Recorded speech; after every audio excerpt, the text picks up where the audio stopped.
हरि ओम। ओम नमो भगवते वासुदेवाय। बंधुवर, आज मैं आपके समक्ष प्रस्तुत हुआ हूँ। जीवन में जो उतार चढ़ाव जो होते हैं, इन्हीं सब बातों पर हम 10 मिनट आपके साथ में साझा करेंगे अपनी विचार को। और ये जो बातें हैं, जो समझिए कि सबके साथ ऐसा होता है। ऐसा नहीं कि मैं आप लोगों को समझाता हूं तो मेरे साथ नहीं होता। बंधुवर, हमारे साथ भी ऐसा होता है। तो इन बातों पर हमने बहुत मंथन किया है और बहुत अन्वेषण किया, बहुत खोज किया और दर दर में भटका भी कि हमारे इन सवालों का जवाब मिले, लेकिन वो जवाब मिला नहीं। तो सवाल क्या है और उसका जवाब क्या है, तो इसी विषय पर आज हम लोग चर्चा करेंगे। बंधुवर, प्रायः ऐसा देखा गया है कि जो लोग अधिक धर्म करते हैं, पूजा पाठ करते हैं, सत्य की राह पर चलते हैं, उनके साथ बहुत ज़्यादा परेशानी होता है। बहुत, माने इतना क्या कहा जाए, इतना परेशानी होता है कि आदमी अंत में तंग हो जाता है और तंग होकर करके वह धर्म को करना छोड़ देता है। तो मित्रों, हम यह कहना चाहेंगे कि ये जो प्रक्रिया जो है, ये आदि काल से चलती चली आ रही है। आपने देखा होगा रामायण महाभारत जो टेलीविज़न में जो सीरियल जो आते हैं, दिखाया जा रहे हैं, उसमें भी आपने देखा होगा कि जो ऋषि मुनि थे, जो तपस्वी थे, ये लोग तब तपस्या किया करते थे। तो धर्म में तो थे, धर्म तो था उनके पास में, उनके साथ में, लेकिन उनके साथ कुछ नहीं था, केवल एक धर्म के अलावा। घर नहीं रहने को, परिवार कहलाने वाले भी कोई नहीं, यहाँ तक के कि बाल बच्चे भी बहुत कम हुए।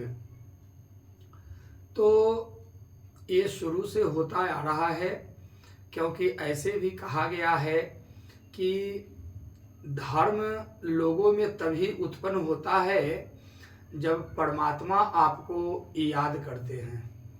अर्थात जब परमात्मा आपको अपनी ओर आकर्षित करना शुरू कर देते हैं, तब आपके मन में, मिजाज में, दिल में, व्यवहार में और जुबान पर, इन सभी जगहों पर धर्म का वास होना शुरू हो जाता है।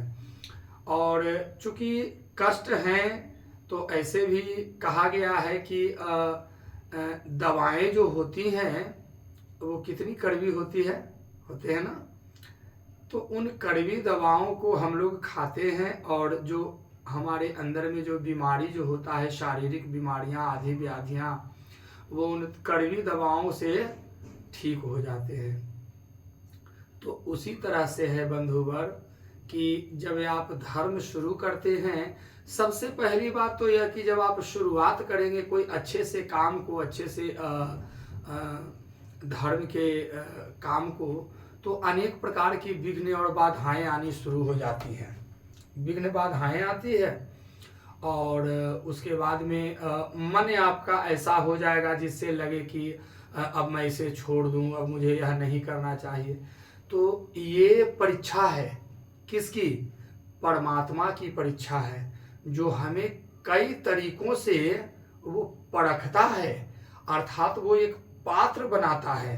पहला नंबर तो कि उसने हमें अपने लायक समझा, तभी हमारे अंदर में, हमारे मन के अंदर में उस तरह के विचार, उस तरह के गुण, उस तरह के व्यवहार को भरता है।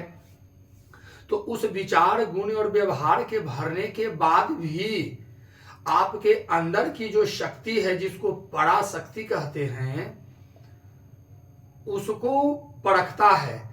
जिस तरह से सोना जो हम लोग पहनते हैं, महिलाएं लोग, माताएं बहनें लोग जो अपने शरीर में धारण करती हैं आभूषण बना कर करके, तो उन सोना की परीक्षा 4 तरीकों से लिया जाता है। आग में तपाकर, पत्थर पर रगड़ कर, दांत से काट कर, घिस कर, और जब उन चारों परीक्षणों के बाद जो उतरता है खड़ा, वही खड़ा होता है। तो उसी तरह से मित्रजन, जब आप धर्म के कार्य को शुरुआत करते हैं, धर्म करना जब आप शुरू करते हैं, तो परमात्मा आपकी परीक्षा लेता है, और परीक्षा लेता है धर्म की, परीक्षा लेता है आपके अंदर के विकार की, परीक्षा लेता है आपके शरीर के हाव भाव की, और परीक्षा लेता है आपके बुद्धि की प्रखरता की। तो जरूरत ये है कि जब हमारे ऊपर कोई संकट आए तो उसे धैर्य पूर्वक सहन करते हुए अपने बुद्धि के द्वारा उस संकट के निवारण का उपाय हमें सोचना चाहिए। और कहा यह गया है कि जब दुख वो देता है तो उस दुख के निवारण का रास्ता भी वही बताता है, जो किसी न किसी रूप में हमें वो रास्ते मिलते हैं। कभी कोई आदमी के रूप में आ जाता है और हमारे कार्य को, यानी हमारे ऊपर आए हुए संकट को हर कर करके ले जाता है, या कभी माने किसी भी तरीके से। चूंकि जब आप परमात्मा के अर्थात यानी जब आप परमात्मा के शरण में जब चले जाएंगे, शरणागत जब हो जाएंगे, तो यकीन मानिए कष्ट तो होंगे, लेकिन वो डूबने नहीं देता है।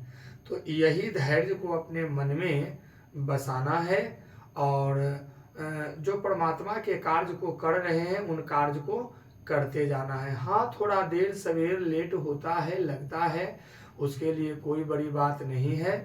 बंधुवर, मैं भी आप ही की तरह एक आदमी हूँ, एक मानव हूँ, एक मनुष्य हूँ। हमारे अंदर में भी बहुत तरह की दुर्भावनाएं भरी हुई थी, अभी भी है, उसको निकालने का प्रयास किया जा रहा है। और निकालने का प्रयास केवल और केवल एक ही है कि परिस्थितियां चाहे कितनी भी विषम आए, आप परमात्मा की भक्ति को न छोड़ें, क्योंकि परमात्मा की भक्ति छोड़ने का मतलब है कि आपने इस संसार में रहते हुए भी इस संसार का त्याग कर दिया। तो बंधुवर, हम केवल इस चलचित्र के माध्यम से, वीडियो के माध्यम से, इस चैनल के माध्यम से आप तक उन्हीं बातों को समझाते हैं जो आज के जमाने में, आज के समय में, इस कली काल में मनुष्य के साथ हो रहे घटनाएं, बदल रहे विचार और बुद्धि, तो इन सब पर हम सब कैसे नियंत्रण पाएं, यही सब बातों को हम कुछ वेद से भी लेते हैं, कुछ ग्रंथ से भी लेते हैं, कुछ रामायण और महाभारत, गीता, पुराण से भी लेते हैं, और उन सब बातों को मंथन कर करके अपनी भाषा में, जिससे कि ये भाषाएं आप सबों को समझ में आए और आप इन सब बातों को समझें और समझकर अपने जीवन के पथ पर आगे बढ़ते रहें और आगे बढ़ने का कोशिश करते रहें। क्योंकि कहा भी गया है कि ज्ञानम भारम क्रिया बिना, अर्थात ज्ञान जो है, जब तक आप उसको क्रिया में यानी कर्म में उतारते नहीं हैं, उतारेंगे नहीं, तो वही ज्ञान जो है भार हो जाएगा, यानी वजन हो जाएगा। अब जैसे रोज हम लोग पढ़ रहे हैं, बच्चों को भी पढ़ाते हैं, आप लोग भी अभिभावक अपने बच्चों को समझाते हैं कि माता पिता के पैर छूकर प्रणाम करना चाहिए, अपने से सभी बड़े जनों का आशीर्वाद लेना चाहिए, परमात्मा की पूजा करनी चाहिए, मंदिर जाने चाहिए, मस्तक पर तिलक लगाने चाहिए, शिखा टिकिया, जिसको टिक्की कहते हैं, चुटिया रखनी चाहिए। ये हम सब सनातनियों का यही तो पहचान है। तो ये सारी बातों को हम आप तक पहुंचाते हैं इसीलिए कि आप हमारी इन बातों को सुने, समझें, उस पर मंथन करें और अपने अपने बाल बच्चों को भी बताएं। और चूंकि ये ज्ञान है, किताब में जितनी जो बातें बताई जाती हैं, शिक्षक लोग, गुरुजन लोग जो बताते हैं, वो ज्ञान है। तो ज्ञान तो सीख लिया, पढ़ने गए, किसी ने बताया, कानों से सुन लिया, श्रव्य के माध्यम से, लेकिन जब तक आप उसको क्रिया के रूप में यानी कर्म के रूप में उतारते नहीं हैं, तो फिर कैसे होगा। तो वही जब आप कर्म के रूप में नहीं उतारते हैं तो वही भार के समान हो जाता है, और वो भार जो होता है जो बहुत खराब होता है बंधुवर। इसलिए हमें इन बातों को समझना है। और फिर मिलते हैं एक अगले वीडियो में। तब तक के लिए नमस्कार, प्रणाम।